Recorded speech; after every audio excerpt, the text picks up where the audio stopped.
नमस्कार दोस्तों।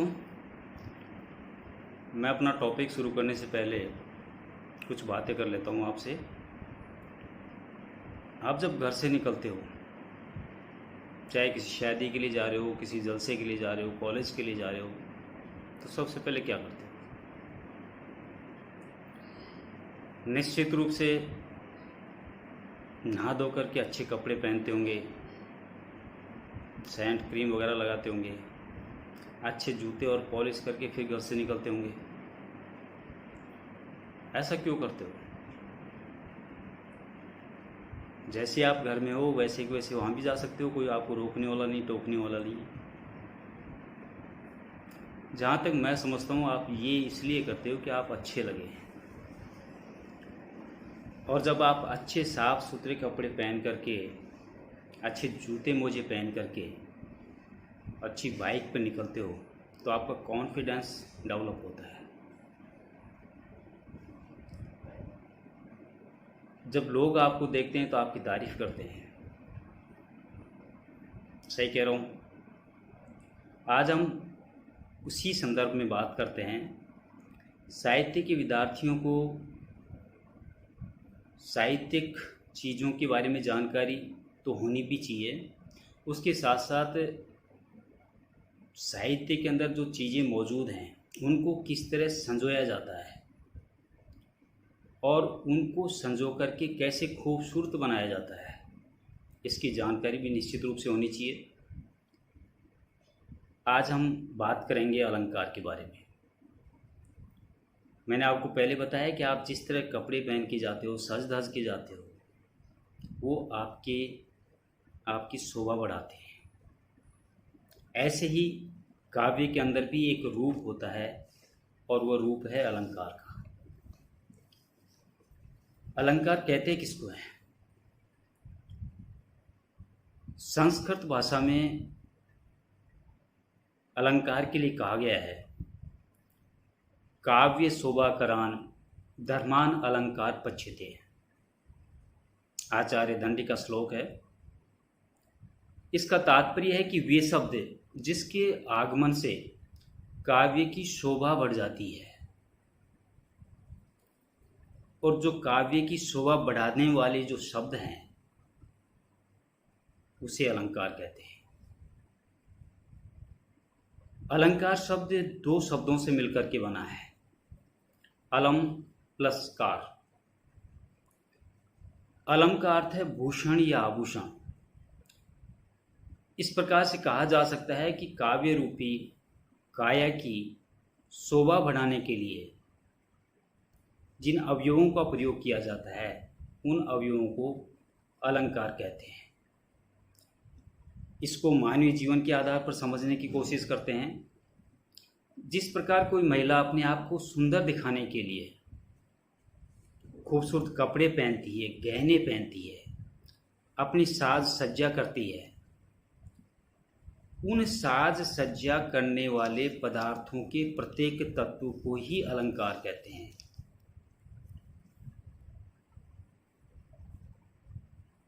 कुल मिलाकर के हम कह सकते हैं कि काव्य की शोभा बढ़ाने वाले जो शब्द हैं वो शब्द अलंकार कहलाते हैं। काव्य में अलंकार के वैसे तो 4 रूप होते हैं, लेकिन मुख्यतः 2 रूप माने गए हैं। एक शब्दालंकार और दूसरा अर्थालंकार। शब्दालंकार वहाँ होता है जहाँ चमत्कार कविता में प्रयुक्त शब्द पर आधारित होता है, और वह शब्द उस शब्द के स्थान पर उसका किसी भी प्रकार का पर्यायवाची शब्द नहीं रखा जाता। जब तक वही शब्द रहेगा तभी उस काव्य में चमत्कार उत्पन्न होगा। शब्दालंकार 2 शब्दों से मिलकर के बना है, शब्द प्लस अलंकार, और इसके 2 रूप होते हैं, अर्थ और ध्वनि। इन दोनों रूपों के अंदर शब्दालंकार मौजूद होता है। कुल मिलाकर के हम ये कह सकते हैं कि जिस अलंकार में शब्दों का प्रयोग करने से कोई चमत्कार हो जाता है और उन शब्दों की जगह पर समानार्थी शब्द, या यूँ कहें कि पर्यायवाची शब्द को रखने से चमत्कार कहीं गायब हो जाता है, तो ऐसी प्रक्रिया को शब्दालंकार कहा जाता है। इसके मूल में मुख्यतः दो बातें याद रखने की होंगी। एक तो जिस पंक्ति में चमत्कार उत्पन्न होता है जिस शब्द के कारण, हमको मूल उसी शब्द को ही रखना होगा शब्दालंकार के अंदर। और दूसरा,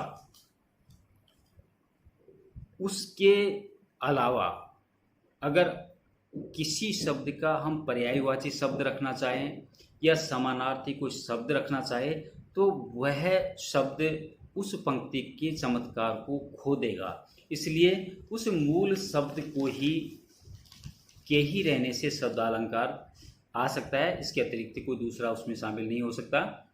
शब्दालंकार मुख्यतः कितने प्रकार के होते हैं? इसके 6 भेद होते हैं।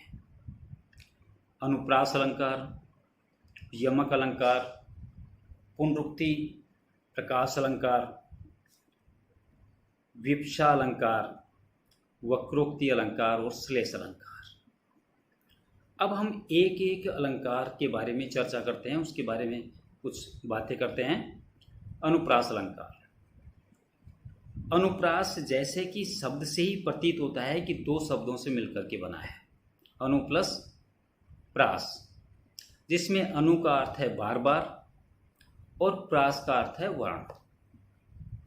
किसी वर्ण की आवर्ती बार बार, या यूं कहें कि 2 या 2 से अधिक बार हो, तब जो चमत्कार उत्पन्न होता है उसे अनुप्रास अलंकार कहते हैं। किसी वर्ण की 2 या 2 से अधिक बार आवर्ती हो और उसके कारण जो चमत्कार उत्पन्न होता है उसे हम अनुप्रास अलंकार कहेंगे। उदाहरण के द्वारा समझाते हैं। चारु चंद्र की चंचल किरणें खेल रही थी जलथल में।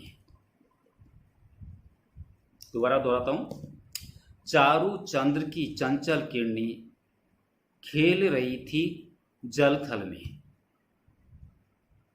इस पंक्ति में आपको स्पष्ट दिखाई दे रहा है पढ़ने पर कि जय वर्ण की आवर्ती बार बार हो रही है, और ये जय वर्ण की आवर्ती बार बार होने के कारण हम इसे अनुप्रास अलंकार कह सकते हैं। एक और उदाहरण देखते हैं। तरणी तनुजा तट तमाल तरवर बहुछाए।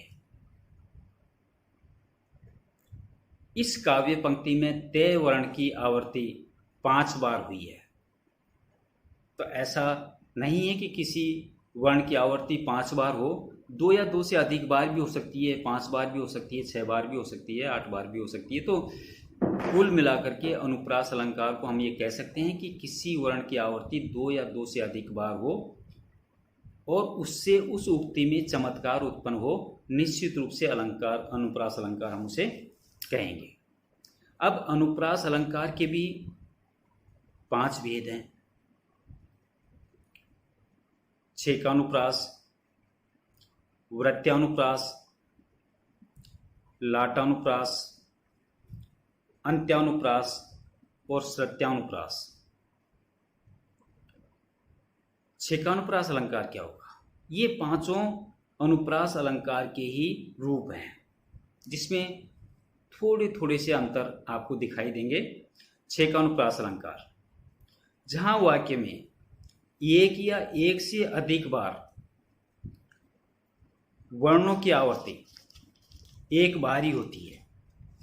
किसी वर्ण की आवर्ती एक या एक से अधिक बार या सिर्फ एक बार किसी वर्ण की आवर्ती हो, तो निश्चित मानिए कि वो छेकानुप्रास अलंकार होगा। जैसे कनक कठिन भयंकर भारी। कनक कानन कठिन भयंकर भारी। इस काव्य पंक्ति में कै और भय वर्ण दोनों की आवर्ती 2-2 बार हुई है। ध्यान रखिएगा, 2 से अधिक बार इसके अंदर आवर्ती नहीं होनी चाहिए। यहां पर कै और भय वर्ण की आवर्ती 2-2 बार हुई है, इसके कारण इसे छेका अनुप्रास अलंकार कहेंगे। दूसरा है वृत्यानुप्रास अलंकार, जहां एक या अनेक वर्णों की एक से अधिक बार आवर्ती हो। एक या अनेक वर्णों की एक से अधिक बार आवर्ती हो, वहां वृत्यानुप्रास अलंकार होगा। समझने का प्रयास करते हैं। विरति विवेक विमल विज्ञानी,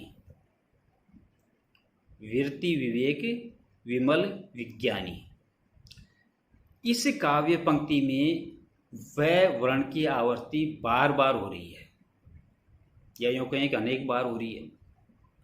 अतः यहां पर वृत्यानुप्रास अलंकार होगा। छेकानुप्रास अलंकार में तो सिर्फ 2 बार आवर्ती होती है। वृत्यानुप्रास अलंकार में अनेक बार आवर्ती होती है। तीसरा है लाटानुप्रास अलंकार, जहां ऐसे शब्द या वाक्य दोहराए जाएं, जहां ऐसे शब्द या पूरे के पूरे वाक्य दोहराए जाएं जिनका अर्थ तो एक हो, किंतु अन्वय करने से उनका अभिप्राय भिन्न हो जाए। ध्यान दीजिएगा, इसमें शब्द भी है और वाक्य भी है। कोई शब्द या कोई वाक्य दोहराया जाता है और दोहराने पर अर्थ एक निकलता है, लेकिन अन्वय करने पर उनका अभिप्राय बदल जाता है, वहां पर लाटानुप्रास अलंकार होगा। जैसे पराधीन जो जन नहीं स्वर्ग नरक का हेतु, पहली पंक्ति। इसमें ध्यान देने की बात है कि आपका अल्प विराम कहां लग रहा है। देखिएगा, पराधीन जो जन, आप रुक गए, यहां अल्प विराम लग चुका है। पराधीन जो जन नहीं स्वर्ग नरक का हेतु, दूसरी पंक्ति है पराधीन जो जन नहीं, यहां रुके हो आप, अल्प विराम नहीं के बाद में लगा है। पराधीन जो जन नहीं स्वर्ग नरक का हेतु, पंक्तियां समान हैं, लेकिन अल्प विराम बदलने के कारण, उसका अन्वय बदलने के कारण उसका अर्थ बदल जाता है। अर्थ क्या कहता है कि जो मनुष्य पहली पंक्ति में जो मनुष्य पराधीन है उसके लिए स्वर्ग नहीं है, उसके लिए तो नरक ही होता है। कौन सी पंक्ति? पराधीन जो जन नहीं स्वर्ग नरक का हेतु, अर्थात जो मनुष्य पराधीन है उसके लिए स्वर्ग नहीं है, उसके लिए तो नरक ही होता है। दूसरी पंक्ति, पराधीन जो जन नहीं नरक स्वर्ग नरक का हेतु, अर्थात जो मनुष्य पराधीन नहीं अर्थात स्वतंत्र है, उसके लिए नरक भी स्वर्ग के समान होता है। तो अल्प विराम बदलने के कारण किसी शब्द या वाक्य को दोहराया जाए, अर्थ एक हो, लेकिन अन्वय करने पर उसका अर्थ अभिप्राय बदल जाए, वहां लाटानुप्रास अलंकार होगा। अगला है अंत्यानुप्रास अलंकार।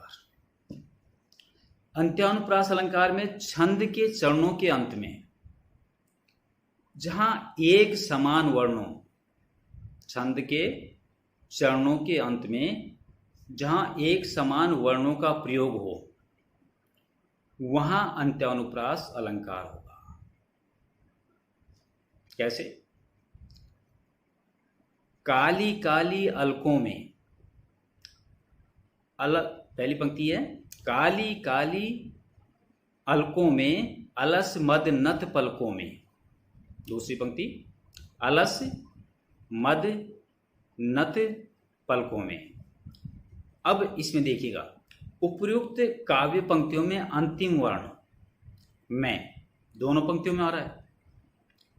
हमने इसकी परिभाषा में देखा कि छंद के चरणों के अंत में जहां एक समान वर्णों का प्रयोग हो, वहां अंत्यानुप्रास अलंकार होगा। और यहां पर ये पंक्तियां ये दर्शाती हैं कि वाक्य पंक्तियों के अंतिम वर्ण में एक समान है। अतः इन तुकांत होता है एक जैसी तुक वाली, जहाँ पंक्तियों के अंत में एक जैसा वर्ण हो या शब्द हो। पंक्तियों में अंत्यानुप्रास अलंकार है।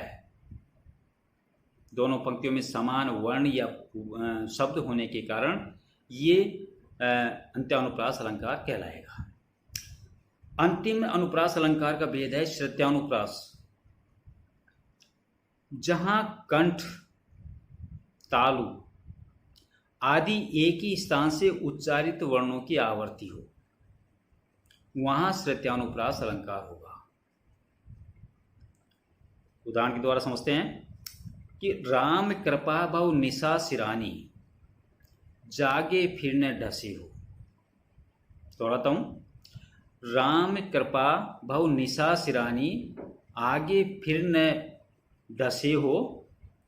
यहां पर इन पंक्तियों में स और न, स और न जैसे दंते वर्णों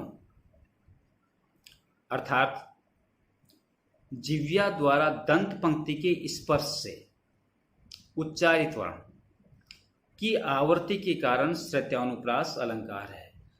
इसमें कंठ और तालु दोनों का उपयोग होता है और दोनों के उपयोग से जो शब्द बनते हैं वो श्रुत्यानुप्रास अलंकार के अंतर्गत आएंगे।